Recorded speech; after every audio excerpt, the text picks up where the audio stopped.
So just trying to check the line today here. The numbers every time going with His Holiness, the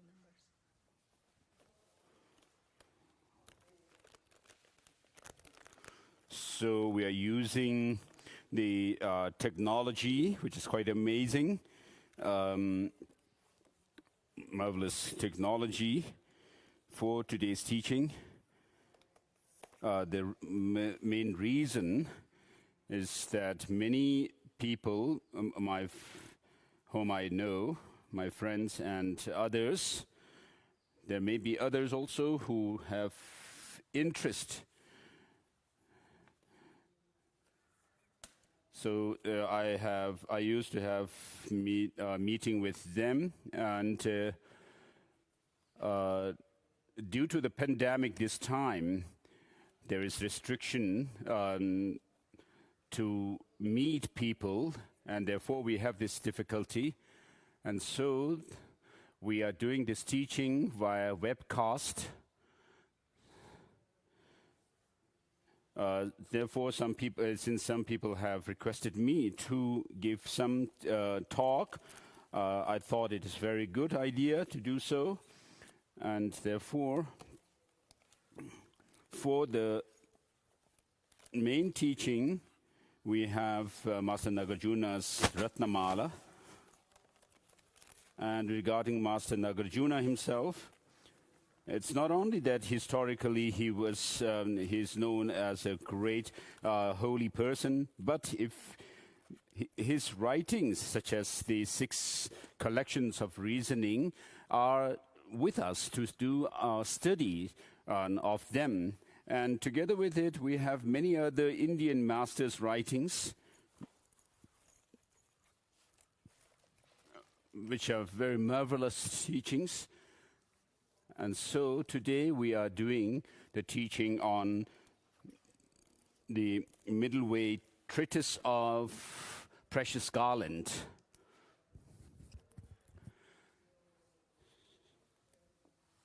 So within this teaching, there are 16 factors for higher rebirth, which I will teach today. And then tomorrow, later,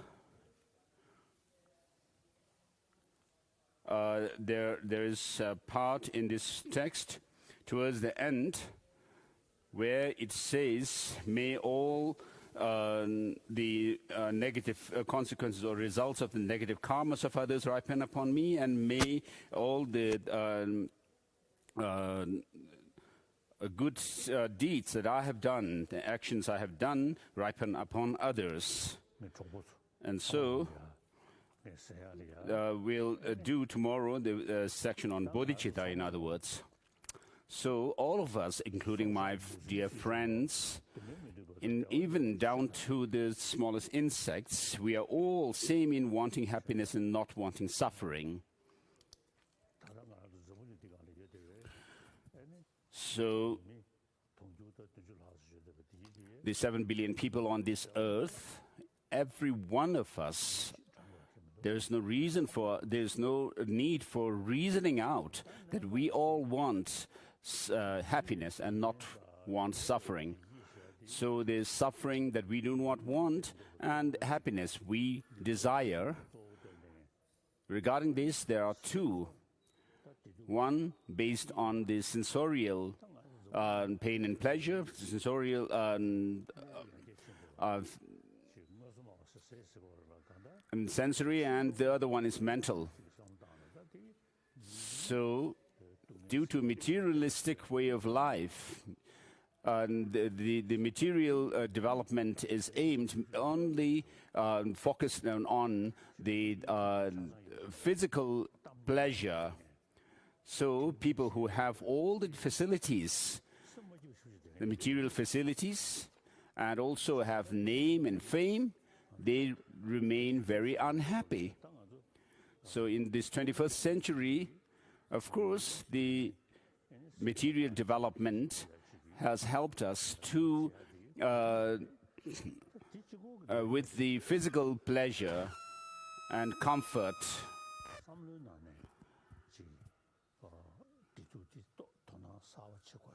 Now, what we need to do is pay attention to our mind, the inner world of mind itself, mainly.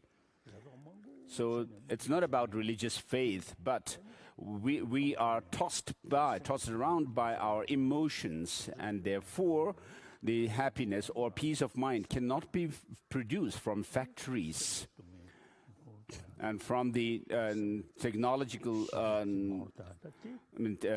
machines. So what we need to do is, by using our own mind, to bring about peace of mind within ourselves. That's the only way. And therefore, usually I say that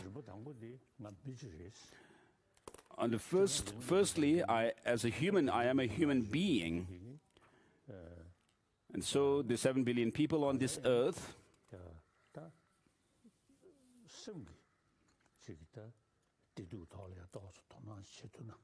so I usually express that people, if people could pay more attention to the pain and pleasure that have to do with our mind. And so even scientists are today paying some attention to this. And therefore, historically, the Indian tradition regarding psychology has the most precise and detailed explanation of the workings of mind and emotions.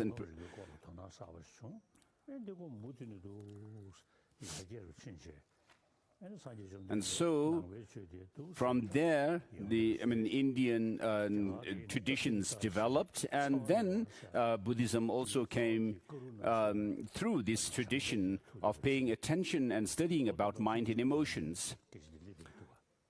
And so, there is the emphasis on the practice of love and compassion in the Indian tradition, which is over 2,500 years. And then there is also a study of single-pointed concentration and the analytical meditation, vipassana. So these two practices that are there in the Indian tradition should not be left in the religious realm alone, but we could actually take lessons from that, and in order to tackle our emotions, negative emotions, how to go about with that. And we are not talking about Creator God or past and future lives or anything like that, but we are talking about dealing with our emotions here and now.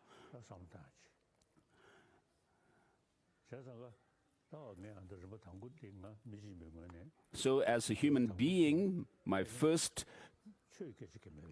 commitment is, without talking about any religion, but relating to our psychology, emotions, how to bring about peace of mind.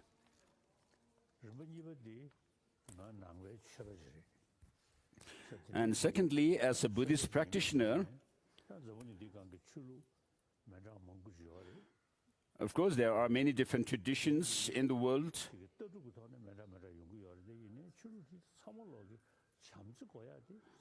Those philosophically, all these religious traditions may differ, but all teach the same message of love and compassion.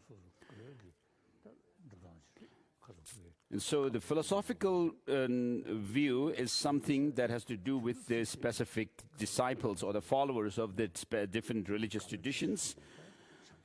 But the main message is that of love and compassion, and therefore there is a basis for religious harmony amongst the different religious traditions.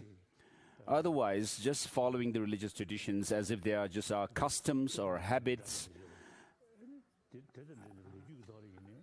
and then philosophical differences as well as historical differences cause us to have fightings amongst the religious traditions.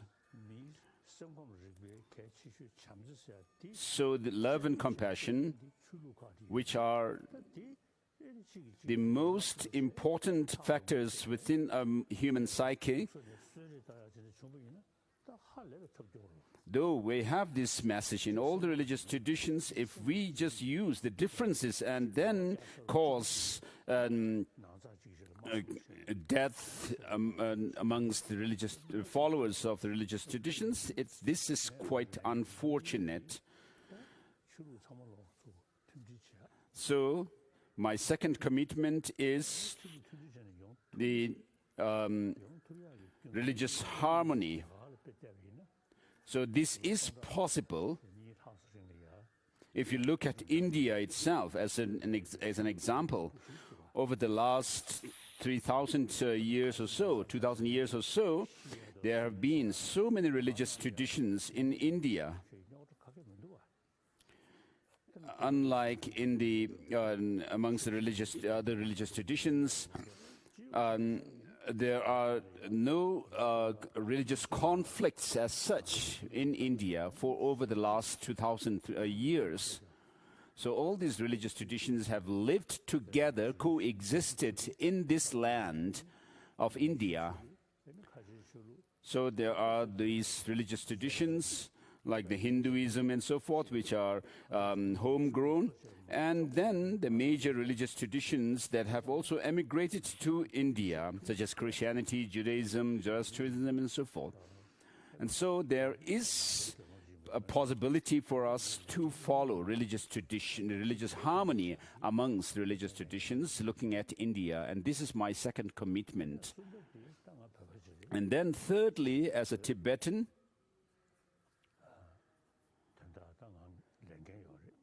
so I have a responsibility over Tibet. Despite that, the political authority or responsibility, I have already devolved from it.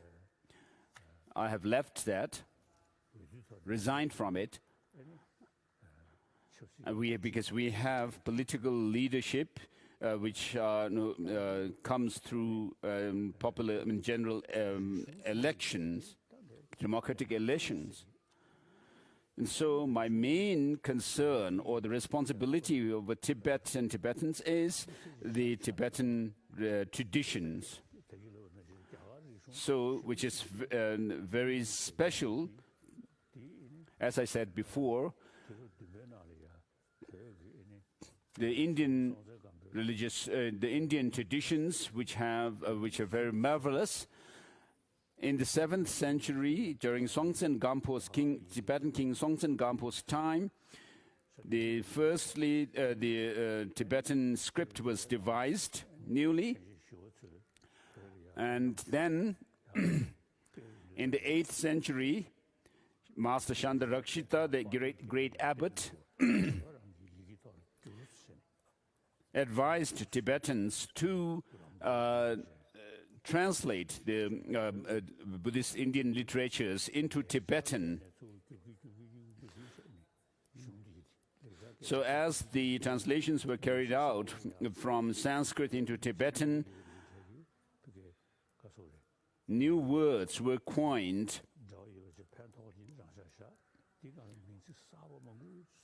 So there were also words that were already in Tibetan, in use in the Tibetan language, which were those which were helpful and useful were kept, and then new words were coined while translations were carried out.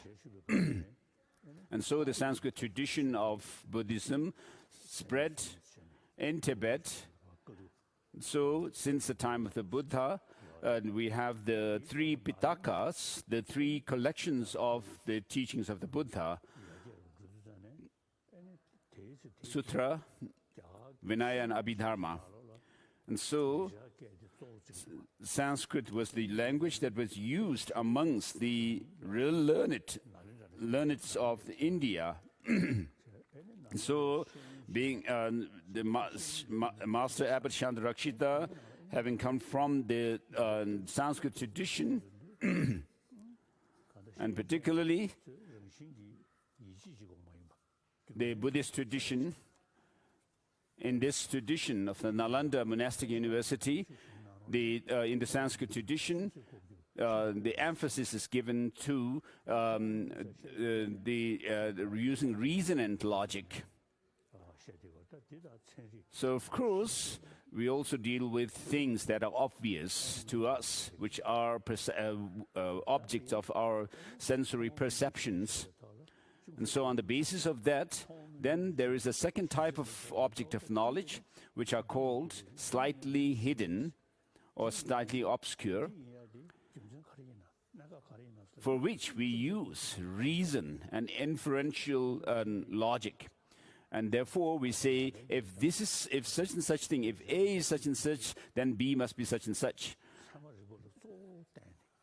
And therefore, in this Nalanda tradition, the use of the reason and logic has become very important. And so, the study of Buddhist tradition on the basis of logic and epistemology has become very important. And through the inferential logic, then we come to some conclusion, and via that, then we go into the objects which are called very obscure objects, for which we need also to infer. And so the language that we have, the Tibetan language,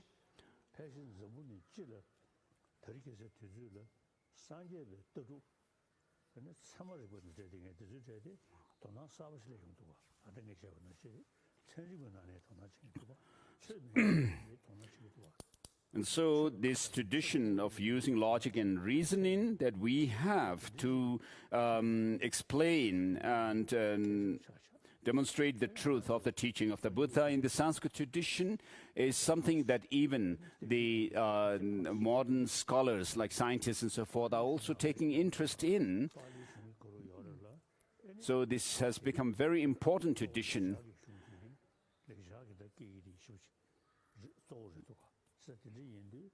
So, of course, in the Nalanda tradition, the Tripitakas of the Pali tradition also were studied, and also the Sanskrit tradition, Buddhist literature in the Sanskrit tradition was studied.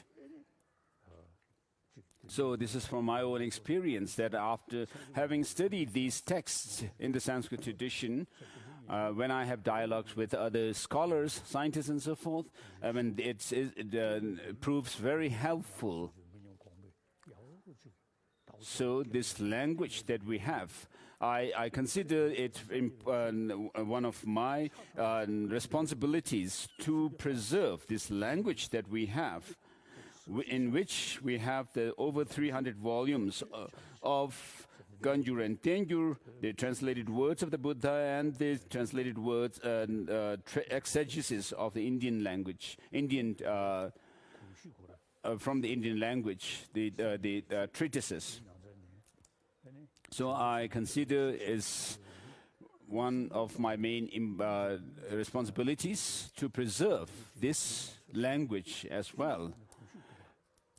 So we have this custom or the habit in Armament to be compassionate, even to insects. The parents and other older people telling the young ones not to kill insects and bugs. And so, amongst all the religious traditions and Buddhist traditions, we, the Tibetans, have the most extensive and rich, the richest tradition, the profound and extensive tradition of the Indian Buddhist tradition. So I've been in exile for the last over 60 years. I usually call myself the longest guest of Indian government. And so from India, Buddhism spread to China.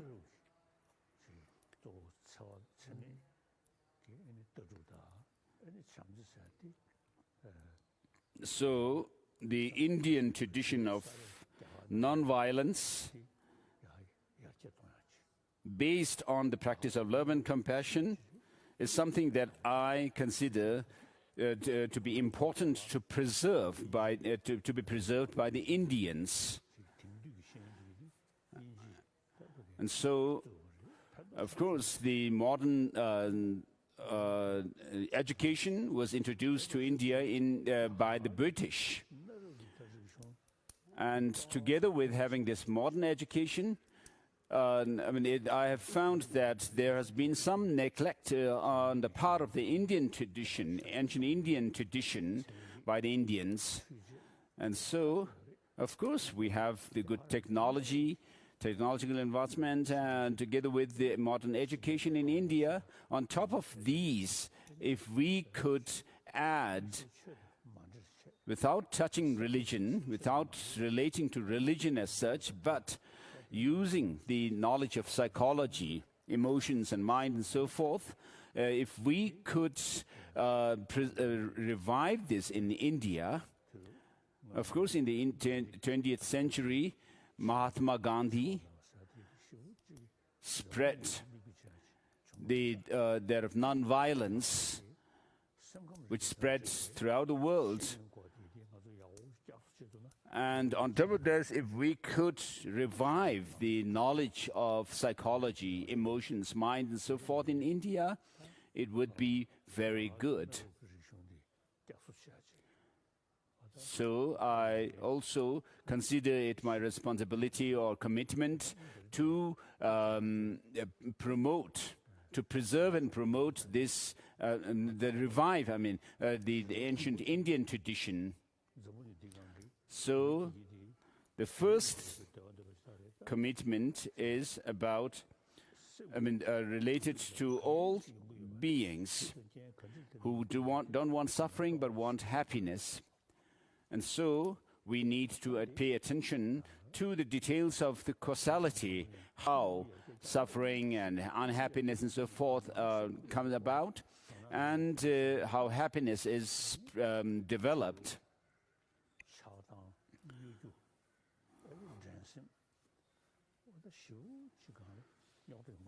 So we have lots of emotional crisis due to love, hate, attachment and so forth, anger.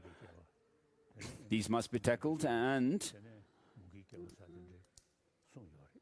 of course in the Indian tradition, in the Abhidharma tradition, for example, there are mentions of the ages of weapons and so forth. So if you look at the world today, and also famine and drought and so forth have been mentioned. So through the material development and progress, what we have done is developed or produced weapons which are used to kill other beings, other people. And so today, if you look at the world, people consider these weapons very important and take much interest in producing them and using them. Whereas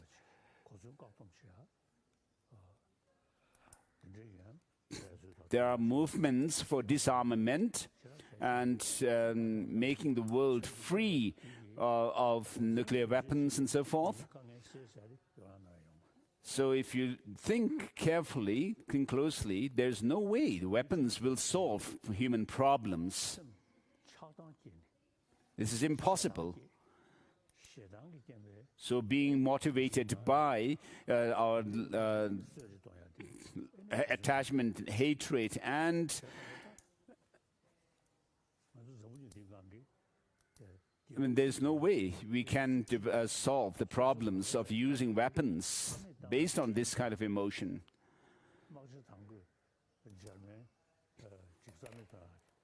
So there have been wars and battles in the past, but the world has not been destroyed. Nobody has totally won any battles and wars. In the First World War, people thought of destroying the European nations, and the Second World War, Germany was to be destroyed by others, but it has not been achieved. And then there have been Korean War and so forth. And so these have not been able to obliterate the entire nations and so forth. So we have to live together. There's no way we can actually defeat completely and destroy the other party. And so what we need to do is follow dialogue and discussions when there are differences. So that's the only way. So in order to disarm, in order for the external disarmament to be fulfilled, to be achieved, we need to practice inner armament. And so for that, we need to develop love and compassion, on the basis of which peace of mind within ourselves. So the reason that we can promote love and compassion is that love and compassion is something that is intrinsic into us. This is our nature. If the basic human nature, if we look at a child being neglected at birth by his or her mother, I mean, there's no way the child can survive. And so, even animals depend on mother's love and care. And therefore, there is this love amongst the animals as well. And therefore, since it is it has to do with our survival, we need love. So individuals survive.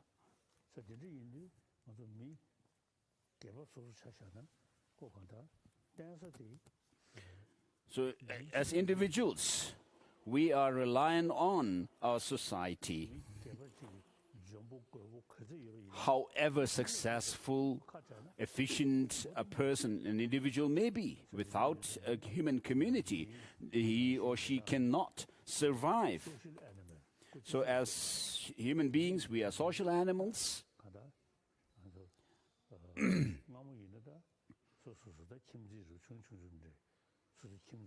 So in the past, people were more or less living in a small community, in small communities, self-sufficient. But today, economic-wise and particularly environmental-wise, the environment actually destruction or the affects the whole of the world. And so the East is dependent for its future to the West, and West to the East, and similarly North and South are dependent on others. And therefore, with the sense of oneness of human being, we need to think about, consider taking responsibility for environmental protection. Think less and talk less about me and my nation, but we need instead think globally regarding environment. Of course, experts say, and then we also have the experience. From my own experience, when I first came here into Dharamsala in 1960, there was a huge snowfall. And then year by year, the snowfall also, there were less and less snowfall. Look at Afghanistan. Of course, it's a very barren and desert area, kind of. And so in the past, it used to have lots of water, like ocean or seas. And so today, the reality of the world is such that we need to think of oneness of human beings. And therefore, All the problems are rooted in our unruly mind, this undisciplined mind. And so this innate quality that we have, love and compassion, because we have not paid much attention to this through education as well, and then we develop attachment to one's near and dear ones and hatred and anger towards those we consider as our enemies or adversaries. And so these mental emotions, love, the attachment, grasping, and hatred and anger always disturb our peace of mind. And so in Buddhism, we talk about everything being interdependent. Nothing is standalone entity. And so this is very helpful.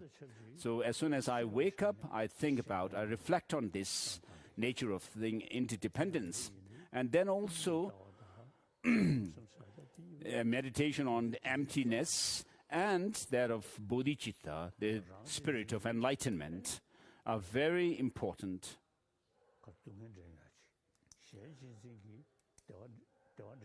So self-cherishing attitude brings about suffering, whereas cherishing others over oneself brings about happiness. As Shantideva says in Bodhisattva Charyavatara, all suffering in the world, whatever suffering there is in the world, all come from wishing oneself to be happy. Whatever happiness or joy there is in the world, all come from wishing others to be happy. And then he goes on to say, so long as you are not able to switch your self-cherishing attitude or your happiness with the suffering of others, leave alone reaching Buddhahood, even in this cycle of existence, you'll not have happiness. And so we can understand, we can see that attachment, anger, and so forth, these negative emotions bring about suffering. And so, with regard to quantum physics, the understanding of quantum physics is also quite helpful. Of course, what happens is we cling to what appears to us. We believe in the appearance and accordingly act, and that brings about problems. But without doing that, without believing in the appearance and then clinging to that appearance, we will not have those kind of emotions, negative emotions. So in quantum physics, they say that things do not have any objective existence. So the appearance is not the way things are. Because if you delve into things, anything, and dissect it into its smaller parts, down to the atoms and so forth, nothing stands as being this and that. And they say that as long as there is an observer, there is an observed object. And without an observer, you cannot talk about anything as being observed object. And so, in quantum physics, what they say is we should not believe in the appearance, but go to the reality, find the reality, and search for the reality. And so, this kind of understanding and insight, what can this help in countering our negative emotions? This is said very clearly in Master Nagarjuna's text. He says that because of our inappropriate attention or mentation, we develop the negative emotions like attachment and clinging and anger and so forth. Whereas when you actually search for the reality of the thing, I mean, there's nothing that can be left, that is left there, which can give rise to our attachment and anger and so forth. And so,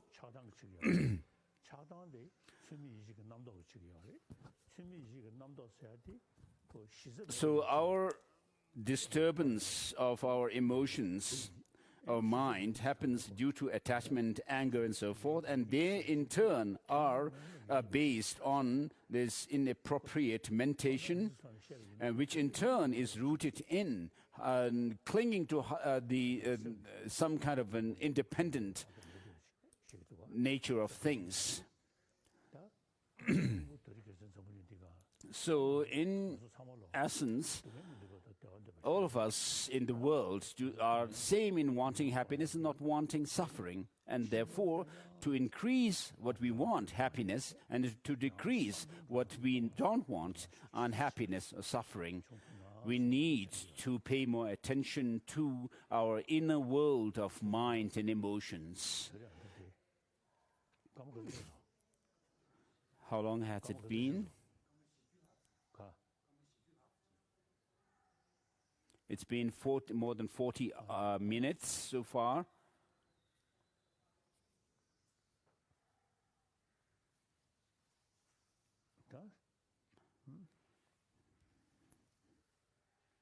Now today, on the audience, may have some more interest His Holiness is if I talking in use English. by broken English. Oh, His Holiness wants to speak in English. So,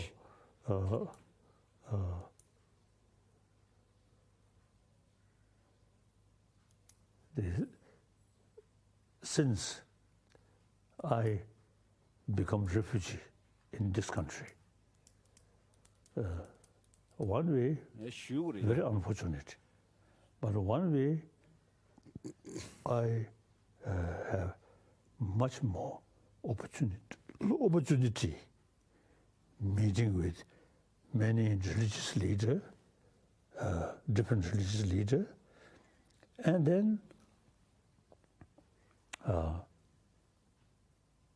science.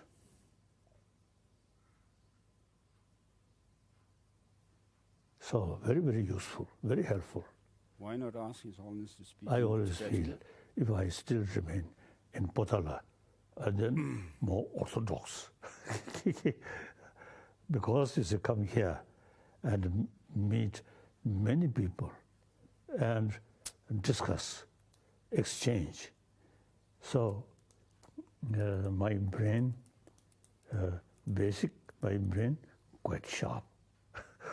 And then, you see, with this sort of help, you see, discussion, the intellectual and scientist and the philosopher. So then, I already mentioned in Tibetan my 4 commitments. Number 1 commitment, I am just a human being. One of the 7 billion human beings. We are a social animal. Me, individual future, depend on the community. So now today's reality, the whole 7 billion human beings, their future interdependent. So therefore, now some scientists also say, we are a social animal. Therefore, you see, we have to take serious concern about the rest of the community.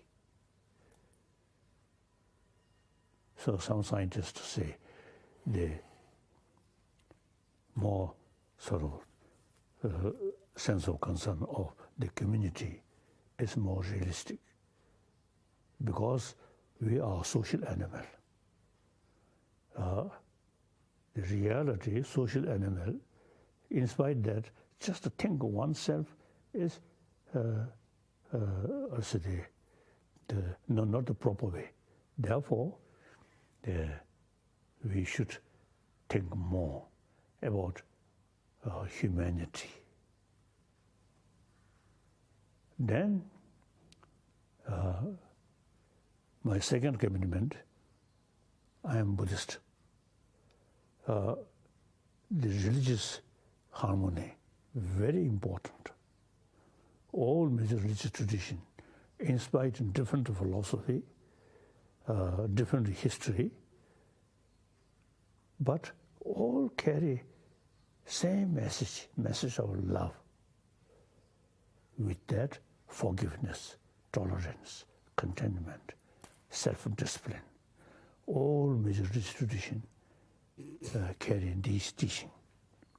So if we properly follow different religious traditions, then we all carry the same practice. So one example, India is the example. The over almost 3,000 years, different religious traditions live together. Occasionally some problem, but basically live together. And then later, in this country, Zoroastrian, then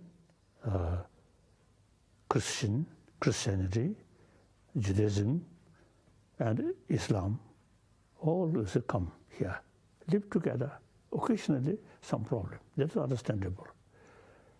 So, you see, it is possible to develop genuine harmony among the different religious traditions. That's my number 2 commitment. Till my death, I committed. Wherever I go, you see, I always, you see, pay respect, church, or mandir, Hindu, Sikh, and then all different religious traditions, then Jain temple. Whenever I have opportunity, I pay. With this sort of belief, I also pay Jerusalem, Jew, Muslim, and ancient Christian, like that. So the religious harmony is very essential. There is real great potential, religion, all the major religious traditions, to build peaceful world, happy world. So that's why number 2 commitment. And number 3 commitment, I am Tibetan. And most important, the 7 million Tibetan trust me. I have some responsibility. And with that, nowadays, among the Chinese also, great number of Buddhists, they also trust me. Therefore, my main concern regarding Tibet, the political, I already retired. And then Tibetan culture, or knowledge, which come from India. Now I notice, you see, the Buddhist knowledge which we kept over 1,000 years seems to be really complete and very deep. So now, these days, when I met Buddhist brothers, sisters from different Buddhist countries, I said, our knowledge, you see, seems quite useful when we discuss with them. Since I have many good friends from Burma, from Thailand, and Sri Lanka, so on, Cambodia, Laos. They are following Pali tradition. The wonderful Pali tradition is the basis of Buddha Dharma. Wonderful. But they not much sort of pay attention for logic study, Sanskrit.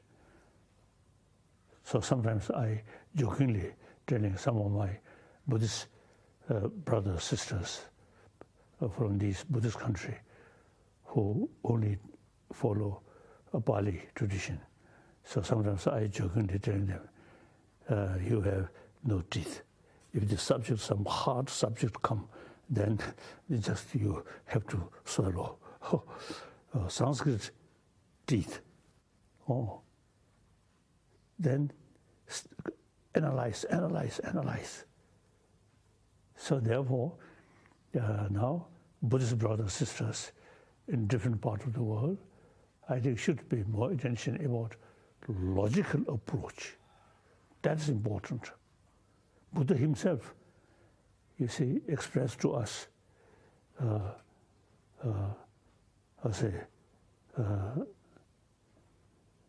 what I taught you, you should not sort of just accept with belief. No, you analyze, you study, analyze.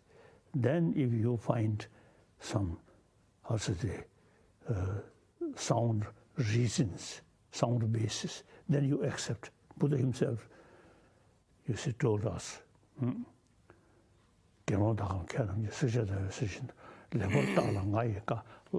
monks and scholars, just as gold is tested by burning, cutting, and rubbing, likewise, very scientific way thinking. He emphasizes examine my teaching and thoroughly, analytical meditation is very important. And then accept it, not because you have read the so with faith Tibet, or devotion to me. Tibetan Buddhist tradition, so we really kept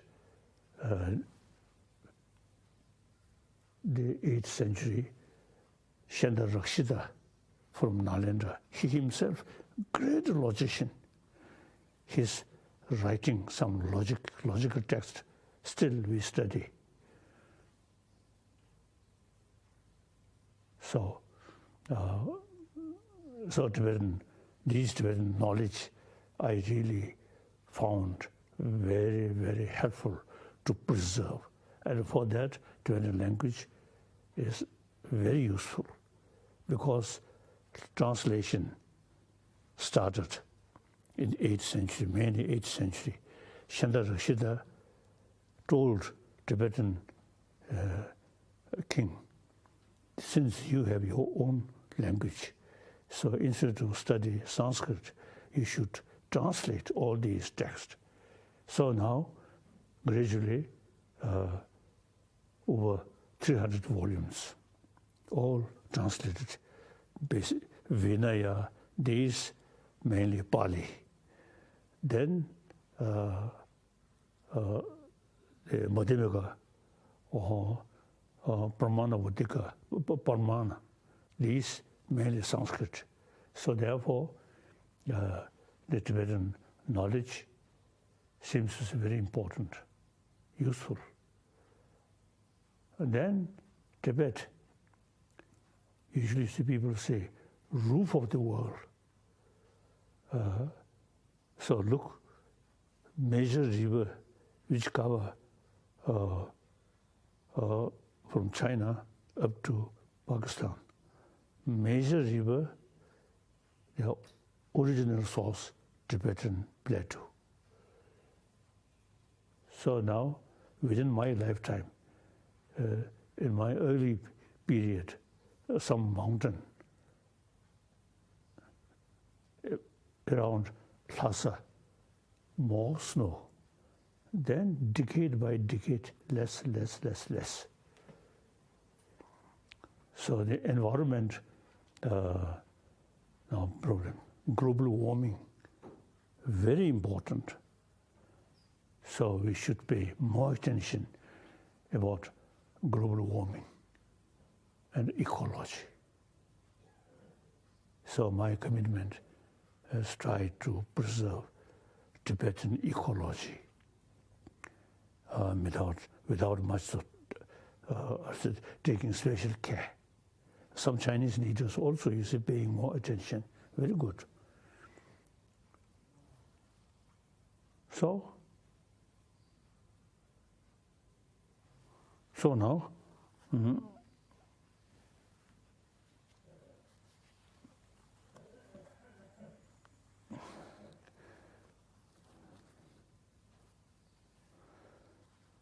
the text,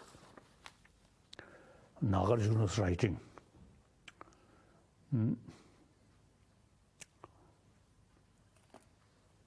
I'm thinking, you see, the Nagarjuna's main student, Aryadeva, in his writing, some I cannot translate in English.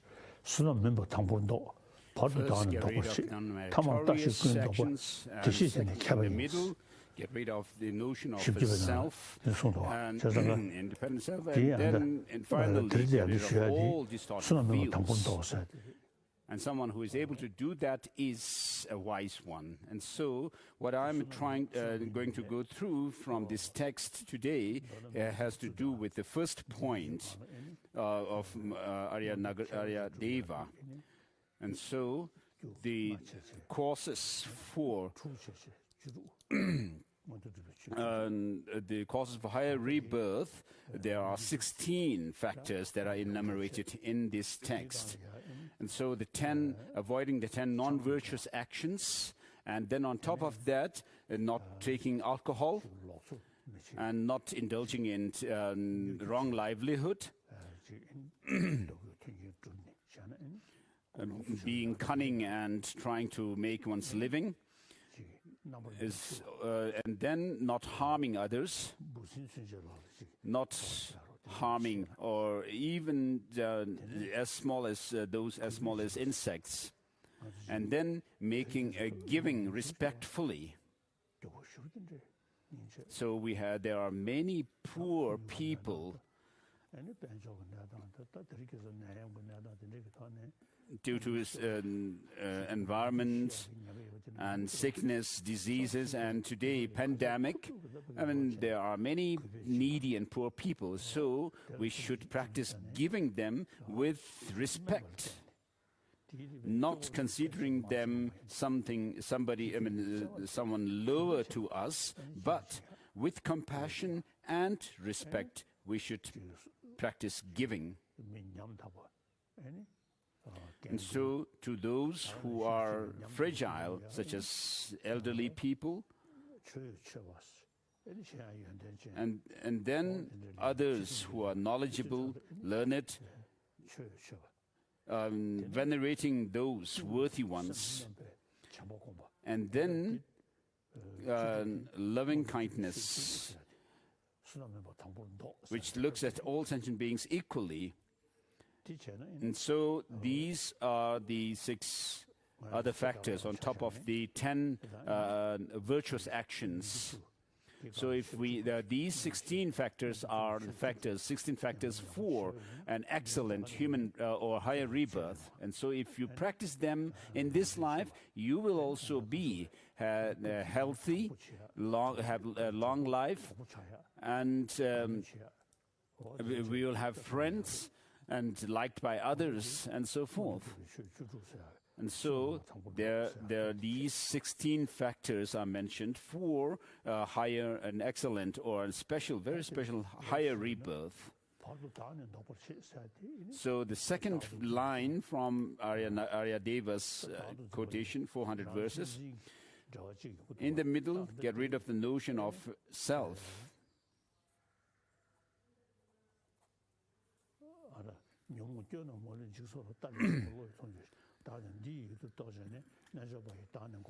So Arya Master Chandrakirti says in the Madhyamaka Avatara, seeing the fault of these destructive emotions which arise from the notion of substantial or the notion of what is known as transitory view of transitory collection.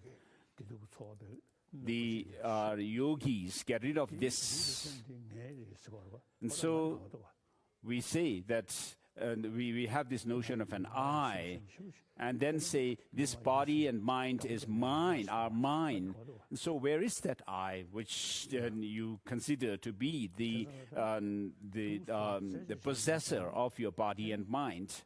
So if you check like this,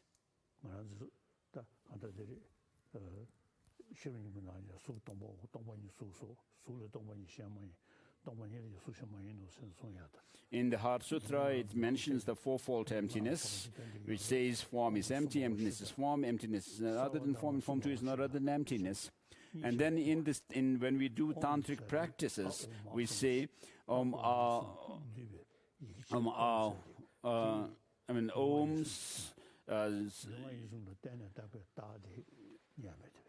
Shuddha and so forth. Om Swabhava Shuddha Sarva Dharma. So Om represents body, speech and mind, which is said that is made up of 3 letters, A, U and Ma.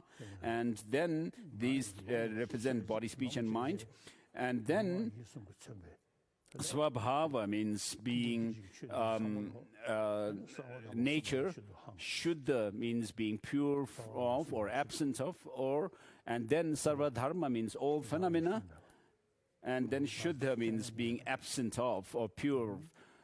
So everything, including myself, and your body and mind have nothing intrinsically existing. So if you look at the I or the self, which is dependent on the body and mind, you'll not be able to pinpoint anything as being that I or self. And then similarly, the body and mind can also not be found when you delve into their nature. And so in this way, you by meditating on emptiness in this way, you will not have this strong clinging to some kind of a solidity in yourself and your body and mind. And so quantum physics actually seems to get into this point. Someone who is convinced, deeply convinced that things have no objective existence, have actually expressed that the strong clinging to some kind of a solidity and things, as if things have objective existence, is lessened. This is loosened through this insight. So this believing that there's something concrete, absolute out there is based on the what is known as the fabrication or elaboration of things having some kind of independent existence. So for someone who has no belief in religion, this kind of understanding of quantum physics will be helpful in curbing or countering their strong clinging to things. So I will not go into detail.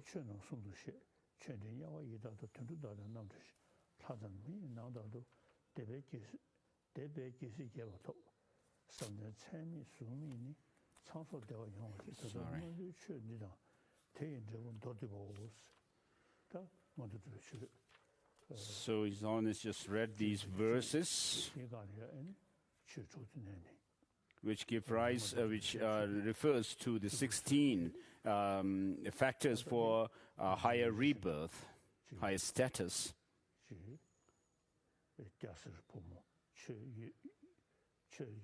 So verse number begin from the beginning of the text to the verse number 24 is done. And so these are, whether you are a believer or not, or layperson or monastics or not, these practices are very important and helpful for a good life.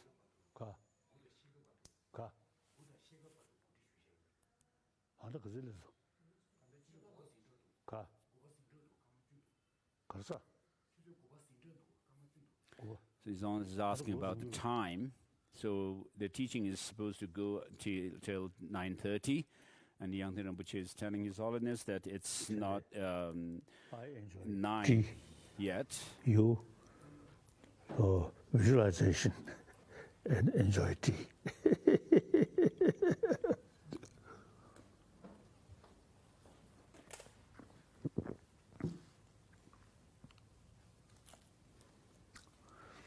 According to some what's the ecologist,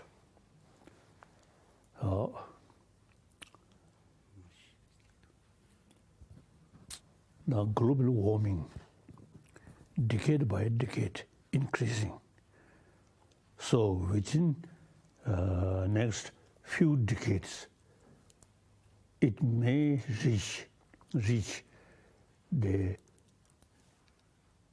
these rivers reduce, and the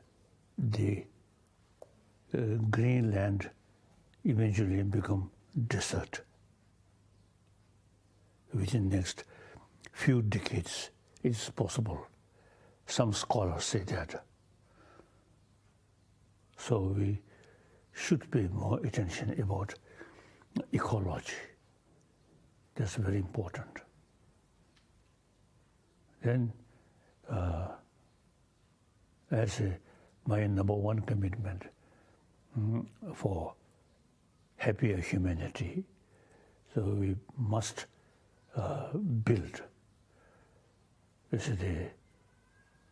Whenever we find disagreement, not touching weapon, think, reason, and mutual respect, and through dialogue.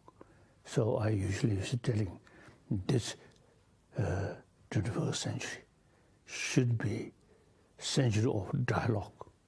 Whenever we have some disagreement, sit down and talk. Keep in your mind their interest and my interest and a mutual interest, mutually agreeable solution. Through that we try to find solution. So now, weapon, no use. So this world eventually should be demilitarized world. That's very important.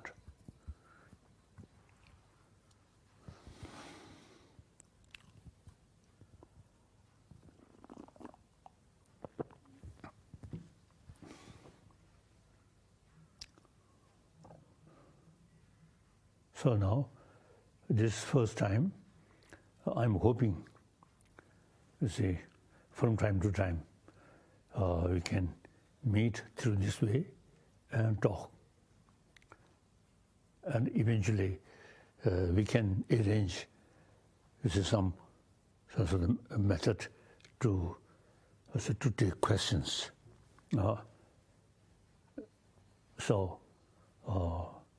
Physically, now, as a distance, but with this kind of sort of instrument, you see, we can discuss. Okay. So, now, goodbye or good night. See you again tomorrow. Thank you.